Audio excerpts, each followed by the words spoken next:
सत कबीर की दया अत आदरणीय गरीबदास साहिब जी की अमृतवाणी मंगलाचरण। गरीब नमो नमो सत पुरुष को नमस्कार गुरु की नहीं, सुर नर मनजन साधुआ संतो सर्वस दी नहीं। सतगुरु साहेब संत सब दंडो तुम प्रणाम, आगे पीछे मध्य हुए तिनको जहाँ कुर्बान। नराकार निर्विषम काल जाल व बंधनम, निर्लेपम निज निर्गुणम अकल अनुबेषुंडनम। सोहम सुरति समाप्तम सकल समाना निर्तल, उज्ज्वल हिरंबर हर दमम बे पर वह अथा है। वार पार नहीं मध्यतम, अनाहद मंत्र सुखसलाद मंत्र, अजोख मंत्र बेसुन मंत्र, निर्वाण मंत्र थीर है। आदि मंत्र युगादि मंत्र, अजल अभंगी मंत्र, सदा सत्संगी मंत्र, लौलीन मंत्र गैर गंभीर है। सोहम सुभान मंत्र अगम अनुराग मंत्र, निर्भय अडोल मंत्र, निर्गुण निर्बंध मंत्र, निश्चर मंत्र नेक है। गैबी गुलजार मंत्र, निर्भय निराधार मंत्र, सुमृत सुकृत मंत्र, अगमी अबंच मंत्र, अदली मंत्र अलेख है। फजलम फराक मंत्र, बिन रसना गुणलाप मंत्र, झिलमिल जहूर मंत्र, सर्वंग भरपूर मंत्र, सैलान मंत्र सार है। निरंकार गर्क मंत्र, तेज पुंज परख मंत्र, अदली अबंध मंत्र, अजप्पा निरसंद मंत्र, अविगत अनहद मंत्र, दिल में दीदार है। वाणी विनोद मंत्र, आनंद असोद मंत्र, कुर्सी करार मंत्र, अनबय उचार मंत्र, उज्ज्वल मंत्र अलेख है। साहिब सतराम मंत्र, साई निकाम मंत्र, पारक प्रकाश मंत्र, हीरंबर पुलास मंत्र, मौले मलार मंत्र, पलक बीच खलक है। कौन ब्रह्मा का पिता है, कौन विष्णु की माँ, शंकर का दादा कौन है, हमको कूदे बता। यह जानने के लिए कृपया सुनिए जगत गुरु तत्वदर्शी संत रामपाल जी महाराज के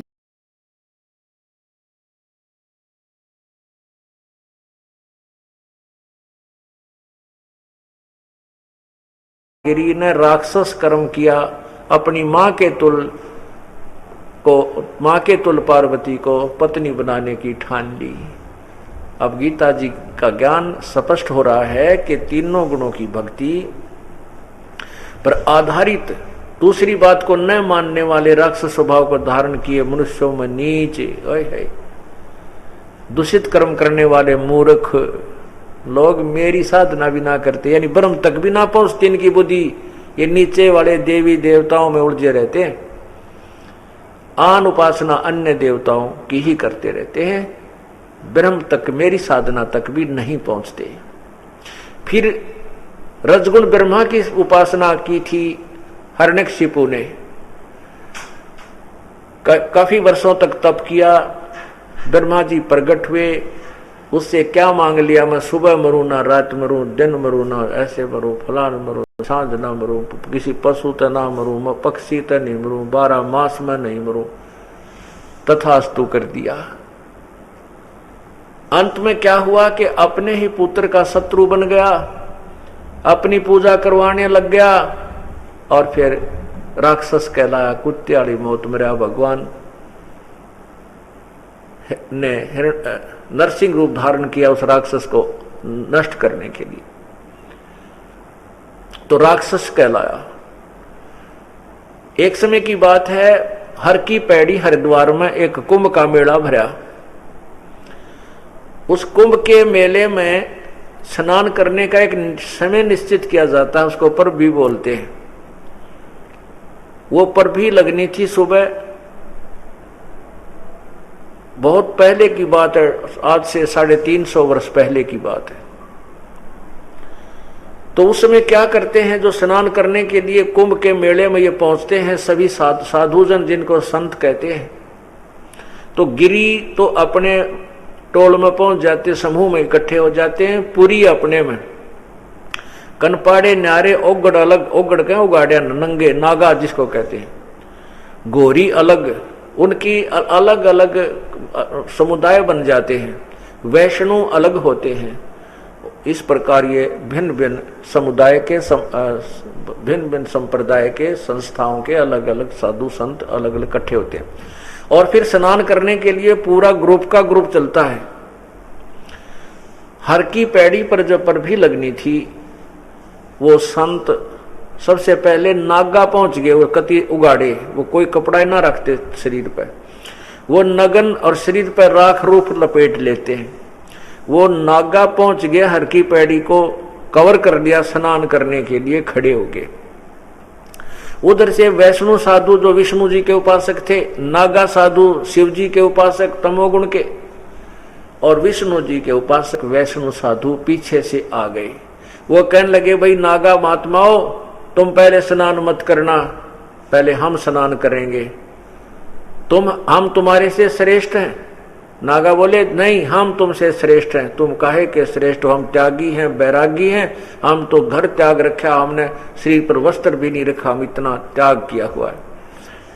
नागे वैष्णु साधु बोले, बाहर स्नान नहीं करना तुमने गंगा में, पहले तुम नहाते ना धोते, टट्टी के हाथ भी ना धोते, शर्ट फर्ड रपेट राखी राख, बाहर मरो, पहले हम स्नान करेंगे। अब वो स्नान करना तो रह गया लट्ठम लट्ठा, मुक्कम मुक्का, तलवार निकाल ली, फिर तो बड़ा बेगन हो गया। कहते 25,000 साधु कट कर मर गए गंगा उस हर की पैड़ियों पे। 25,000 ये जिन नाम संत कहाँ थे, जिनको हम साधु मानते थे, महात्मा कहते थे, वो ऐसे कट कर मर गए, राक्षस रूप धारण कर लिया। और गंगा का पानी लाल बना दिया, रक्त उसमें 100 बह कर चल पड़े। ओए होए,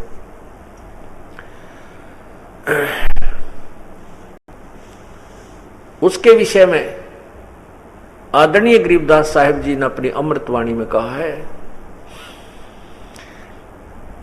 तीर तुपक तलवार चलावे, दम जमधड़ जोर बदावे हैं, हर पैड़ी हर हेत न जाण्या, वाजा तेग चलावे हैं, काटे शीस नहीं दिल करुणा, जग में साध कमावे हैं, जो जन उनके दर्शन को जावे, उनको भी नरक पठावे हैं। होय होय। कहते हैं तीर तुपक तलवार कटारी, न सीधी घोंप दे कटारी, तलवार तनाड़ काटे हैं, और जमदड़ जोर बधावे हैं, वहां तो डट कर लड़ाई करते हैं, और काटे शीस नहीं दिल करुणा, करुणा माने दया, और वो जग में साध को आवे हैं। और उन ऐसे व्यक्तियों के जो दर्शन भी करने जाता है बूढ़ा भक्त, वो उनको भी नरक पठावे, यानी उनके पास साधना नहीं, ना कोई भक्ति की विधि, अंदर ये कुफर भरा हुआ है। बता के स्नान करना, गंगा के पानी कौन सा समाप्त हुआ था या दूषित हुआ था, उसमें गंदा नाला घेर दे तो भी गंगा जल जो का त्यों रहता, इतना ज्यादा पानी है। और वो स्नान कर लेते, 2 मिनट पाछा नहा लो, जबकि बिजली पड़े थी के छोटे बड़े हुए थे, भक्ति से नाम ना ज्ञान नहीं, और वैराग धारण कर लेते हैं, क्योंकि परमात्मा की चाह है आत्मा को जब से उससे बिछुड़ी है, और उस चाह में वो फंस जाती है। इनके ये जाल बिछाए बैठे नकली संत, या के करे बेचारी आत्मा के तरफ मिट नहीं सकती जब तक भगवान नहीं मिलेगा, इसको ठीक ठिकाना नहीं मिलेगा, भटकती रहती है। और इसका नाजायज फायदा ये नकली संत उठा रहे हैं। इस प्रकार ये तो सिद्ध हो गया, तीनों गुणों की भक्ति कर मूर्ख लोग राक्षस स्वभाव को धारण किए मनुष्यों में नीच दुष्कर्म करने वाले किया करते हैं, रजगुण ब्रह्मा, सतगुण विष्णु, तमगुण शिव जी आदि की। अब यहाँ एक ये भी सिद्ध करना पड़ेगा कि ब्रह्मा, रजगुण ब्रह्मा कैसे है, सतगुण विष्णु कैसे है, तमगुण शिव जी कैसे है, नहीं तो ये जो उपासक है ब्रह्मा विष्णु महेश के, ये बहुत नाराज हो जाएंगे। नहीं, तीनों गुण तो कोई और ही होते हैं। पुण्यात्माओं, ये ढेर सारे शास्त्र मैंने रखे हैं, इनकी मुझे जरूरत नहीं थी, क्योंकि मुझे तो अपने परमात्मा की अमृत वाणी पर, कबीर वाणी पर, सौसम वेद पर पूर्ण विश्वास था। लेकिन जनसाधारण को समझाने के लिए, जनसाधारण को ये तथ्य समझाने के लिए कि आपके ही सदग्रंथों में ये लिखा है, जो ये दास बता रहा है, जो परमात्मा ने पहले हमें बताया हुआ है 600 साल पहले, ये आप ही के सदग्रंथों में लिखा है। ये सदग्रंथ इसलिए जरूरी है, जैसे एक अंधा रास्ते के रात्रि के समय, एक अंधा व्यक्ति रात्रि के समय लालटेन हाथ में लिए और चला जा रहा था अंधेरे में, सामने से बच्चे आ रहे थे उछल कूद करते हुए, 10, 12, 15 वर्ष के, उनको देख करके अंधे, उस सूरदास ने आवाज लगाई, रे बच्चों देख कर चलना बेटा, देख कर चलना, मैं अंधा हूं, मुझे दिखाई नहीं दे रहा है। अब वो बच्चे उस अंधे के पास आकर खड़े हो गए, कहने लगे बाबा आप अंधे हो? कहां बेटा, मुझे दिखाई नहीं देता कुछ भी। फिर लालटेन किस लिए ले रखी है कि तुम आंखों वालों के लिए कहीं मेरे में टक्कर ना मार दो। ये लालटेन इसलिए ले रखी है तुम आंखों वालों के लिए कहीं मेरे धक्का ना मार दो, बुढ़ा आदमी पड़ जा कि गिर का टांग टूट जा। तो पुण्यात्माओं, ये सदग्रंथ गीता जी, पवित्र वेद और ये सभी पवित्र गीता जी, ये सदग्रंथ जी आपको इसलिए ये मेरे अंधे, मेरे लिए तो ये लालटेन है, आपके लिए, क्योंकि जो भी गीता जी का उपासक है और जो शिव जी ब्रह्मा विष्णु महेश का उपासक है, तो उसको देवी पुराण दिखा देता हूँ, शिव पुराण दिखा देता हूँ, वह लालटेन दिखा देता हूँ, कहीं वो मेरी गिरना खस है। पहले ही लालटेन से अपने जिस सदग्रंथ को वो तथ्य सत्य मानता है उसी में देख ले, यह लिख रखी जो दास कह रहा है, ये मेरे लिए तो अंधियाड़ी लालटेन है, मन जरूरत नहीं इन सदग्रंथों के दोबारा बार बार पढ़ने और पढ़ाने की, क्योंकि मैंने इनसे निष्कर्ष निकाल रखा है। और वो हमारे भगवान ने पहले ही हमें दे रखा था, वही मंत्र जो हम पहले जाप कर रहे थे जब तक हमने सदग्रंथों को देखा भी नहीं था, और वही मंत्र जो हमारे सदगुरु ने हमें दिया था वही आज सब सदग्रंथों में विद्यमान पाया। अब आपको छोटा सा रहस्य और दिखाता हूं। जो सतनाम हम आपको देते हैं, जिसमें 2 अक्षर का होता है, इसमें एक ओम और दूसरा तत्, वो उपदेशी को पता चलेगा। तो यही जाप परमात्मा पूर्ण ब्रह्म ने गरीबदास जी को दिया था, यही 2 अक्षर का नाम सतनाम, और यही नाम आदरणीय गरीबदास साहिब को दिया, यही आदरणीय दादू साहिब को दिया, यही आदरणीय गुरु नानक देव जी को दिया। अब नानक साहिब के विषय में आपको थोड़ा रहस्य उद्घाटन करता हूं, क्योंकि दास का उद्देश्य है कि आपको मैं इतना तैयार कर दूं, सदग्रंथों से इतना परिचित करा दूं कि आप लाल और लालड़ी की पहचान खुद करने लग जाओ। तो ऐसे ही एक ऐसा भक्त तैयार किए हैं, बहुत से भक्त ऐसे हो गए हैं जो लाल और लालड़ी की स्वयं पहचान करते हैं। अब गुरु नानक देव जी के पंथ में, जिसको सिख पंथ कहते हैं, अब बुद्धिमान बच्चे बहुत हैं, अब रूढ़िवादिता समाप्त होती जा रही है, क्योंकि ज्ञान के सामने रूढ़िवाद नहीं चलता। तो ऐसे ही एक सरदार बच्चे को, बहुत से सरदार बच्चों ने भी उपदेश लिया है, तो अब वो खुद खोज कर रहे हैं। पहले तो वो खोज करने लगते हैं कि जो संत जी बता रहे हैं सचमुच हमारे सदग्रंथों में लिखा है कि नहीं लिखा। वो तो सत्य है, दास ने झूठ बोलने का कोई ठेका नहीं। तो फिर उन्होंने ही खुद ऐसी खोज की है कि एक समय ये है एक जन्म साखी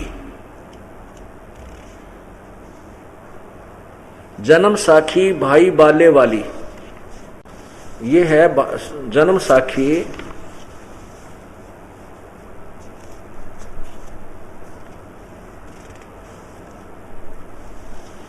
ये, और इसमें आपको दिखाता हूं वो सतनाम का मंत्र ज्यों का त्यों, सतनाम जो 2 अक्षर का होता है।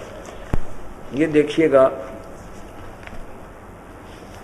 हाँ ये ऐसे ही दिखाऊंगा, वो पुरानी आदत पड़ रही है।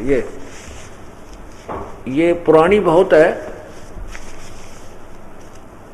ये है जन्म साखी, ये अंदर जिल्द में दबी हुई है। भाई बाल्य वाली, ये साफ नहीं दिखती है, भाई बाल्य वाली है यार। इसके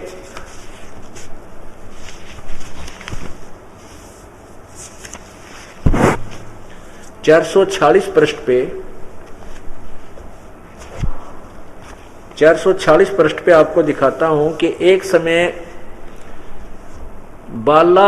भाई बाला मर्दाना और गुरु नानक जी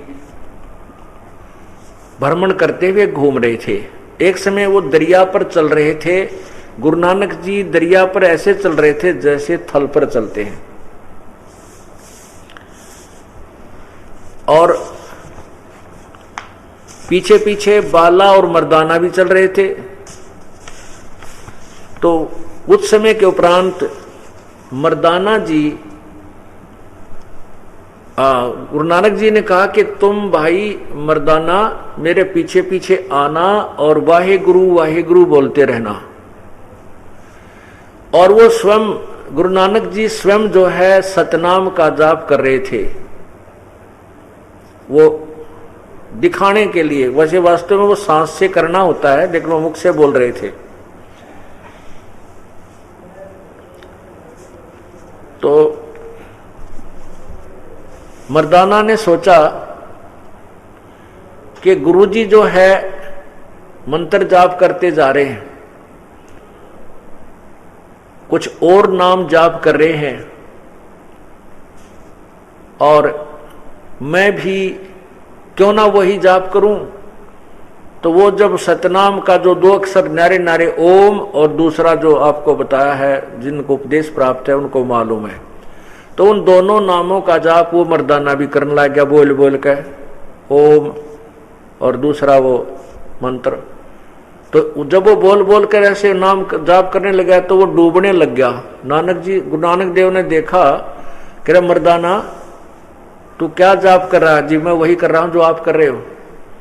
तो गुरु नानक जी ने कहा कि नहीं, गुरुजी की नकल नहीं करनी चाहिए, जो आदेश उसका पालन कीजिए। तो वाहेगुरु कहे। तो मर्दाना वाहेगुरु करने लगा, तो वो ठीक डूबने से बच गया और जल पर थल की तरह चलने लगा। और पुण्यात्मा देखना, ये यहां से बात बिगड़ी है। इस पवित्र सिख धर्म में वास्तविक मंत्र छुप गया, वाहेगुरु की रट लगी। वो तो गुरु नानक देव जी ने अपनी शब्द शक्ति से उसको बचाया था, और एक उदाहरण देना चाहता था कि गुरु के वचन का पालन करना अनिवार्य होता है। इसलिए उनको कहा तू वाहेगुरु बोल, मैंने जो कहा था उसको वो बोल। और वो चल रहा था, गुरु नानक देव जी की शक्ति थी ना मर्दान्य में किसी शक्ति थी, वो जल के ऊपर चल है। गुरु नानक देव जी के वचन से वो चल रहा था पीछे पीछे। अब देखिएगा, समुद्र दी साखी, ये है समुद्र की साखी। प्रश्न नंबर 446 ये है, ये देखो, साखी समुद्र दी। अब पंजाबी मैंने मुझे थोड़ी थोड़ी आती, ज्यादा नहीं। यहां देखो, यहां लिखा है, ये देखिएगा यहां पर,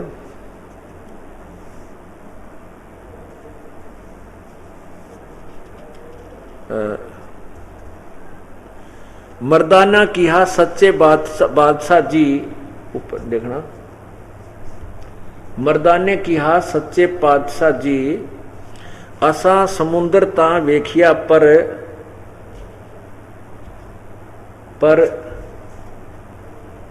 लंका ना देखी, जिथे रामचंद्र चढ़ाई कीती है। ता गुरु जी किहा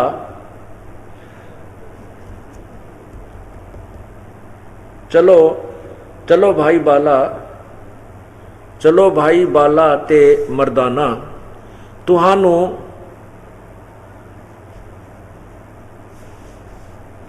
मर्दाना तुहानू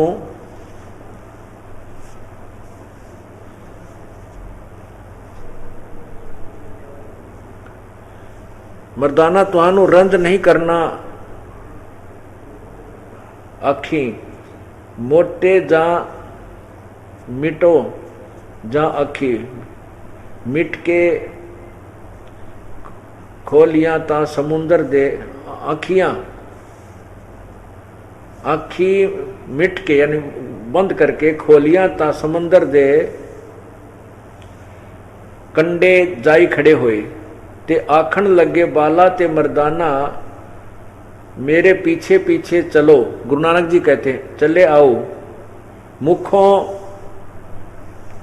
वाहिगुरु कर दे आओ, ते आगे आगे गुरु जी तुर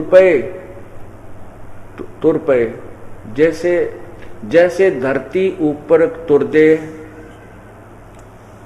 सन, उसी तरह समंदर ऊपर तुर पे, जहां चले जावनते पीछे बाला मर्दाना जावन। मर्दान ने विचार कीती कि गुरु नानक देव जी ओम सोहम जपदे जांदे हन। ये देखिए, गुरु नानक जी देव जी ओम सोहम जपदे जांदे हन। ता मर्दाना भी ओम सोहम लगा जपण ते लगा गोते खावण। ता गुरु नानक जी देखण ता मर्दाना गोते खांदा है। ता गुरु जी कहा मर्दाना गुरु जी दी करनी वल नहीं वेखना। गुरु जी गुरु दे वचन पर चलना चाहिए। तू मर्दाना वह आंख जो असा आखिया है। ता मर्दाना फिर लगा वाहे गुरु करण कहिण। ता फिर जल ऊपर उसे तरह तुरन लगा। ऐसे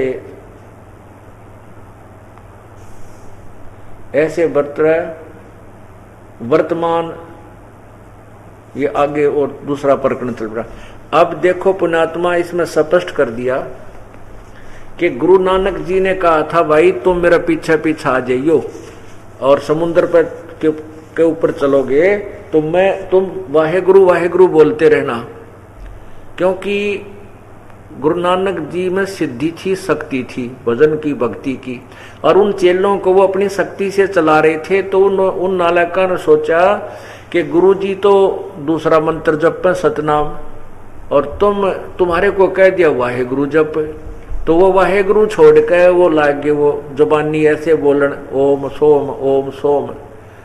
तो गुरु नानक जी ने तो देखा तो वो गोते डूबने लगी, क्योंकि वो तो गुरु नानक देव जी की वचन की शक्ति से उन्हें समुद्र पे चलना था, उनमें कमाई थोड़ी थी। तो वो वाहेगुरु करने लगे। वाहेगुरु छोड़ दिया तो वो दूसरा मंत्र जाप करने डूब। फिर गुरु जी ने कहा कि नहीं, जो मैंने कहा मेरे वचन का पालन करो। अब वो कहा था समुद्र के लिए, क्योंकि वो तो वचन उनका था और उनकी शक्ति से समुद्र पर चलना था। अब उस घटना ने देख कर बाला भी डर गया कि जय तन्ने वाहेगुरु ना कहा तो भी बिगड़ेगी बात तेरी। तो फॉर एवर के लिए उन्होंने वाहेगुरु करना शुरू कर दिया। और वाहेगुरु कौन है? परमात्मा की कथा सुनो, परमात्मा की कथा की चर्चा करो। इसके अतिरिक्त जो भी बातें करते हो, सुनते हो, वह सब व्यर्थ है। ऐसे ही आध्यात्मिक वीडियो देखने के लिए हमारे चैनल विश्व विजेता संत रामपाल जी महाराज को